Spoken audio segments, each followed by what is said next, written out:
Амандманот е, уште еднаш да повторам, правна сламка која што треба да оневозможи поголема штета. Зошто?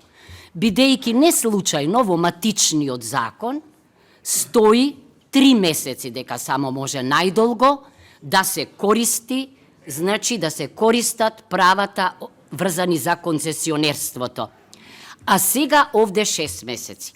Подолг рок, поголема можност за користење, ама и поголема можност за злоупотреба. Видете што е мојата идеја водилка.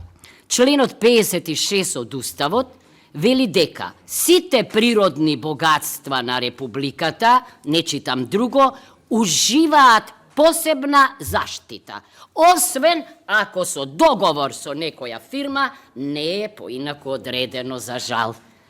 Значи, кој е овде инвеститорот? Јавното предпријатие за државни патишта. Тоа ќе ги користи минералните суровини. Извинете, голем проблем имам јас тука.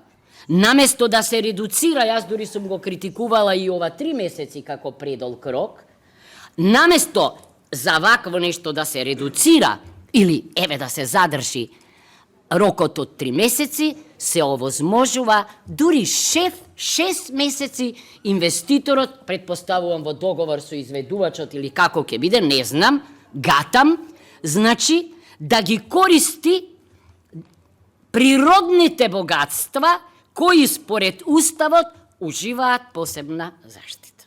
Извинете, ама морам нешто како правник да кажам. Договорите секаде и секогаш се склучуваат според важечкото право. Не може да зборувам за пример, закони да се адаптираат на склучен договор и тоа не меѓудржавен договор, туку договор, значи, помеѓу, не знам кој, како да го наречам, не знам, кој е представникот, првиот заменик премиер и една корпорација. Тоа е непознат феномен во европското, тоа е непознат феномен во европското право. Исто така ќе најдете многу случаи да се менува траса во градење на историски објекти. Зошто? Заради заштита на природното богатство. Кај нас е обратно. Последната реченица, господа. Цело време, кога зборувате за значењето на патот, зборувате како да е тоа остварено. Во сегашност граѓаните имаат корис. Извинете, тоа е футур, иднина за која не знаеме каква ќе биде. Значи, немојте иднината да ја транспонирате во сегашноста. Најмалку што можевте да направите, значи не смеете ни точка, ни запирка очигледно од тој фамозен, идеален, супер договор да смените, рокот да го оставите во матичниот закон.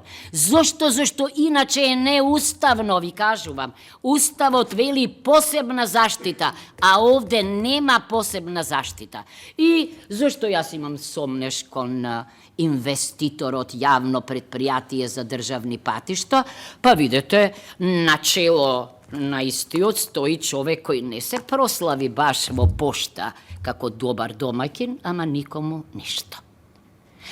Зошто и на крајот последната реченица се повикав на државниот правобранител. Тој би требало да реагира веднаш на ваква одредба во законот, зашто е најповиканиот да го штити она што е државно, особено она што е природно богатство во Републиката, зашто тоа ни припаѓа сите нам на граѓаните.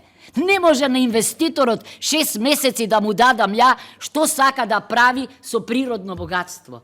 Тоа е непознато во европското право. Благодарам.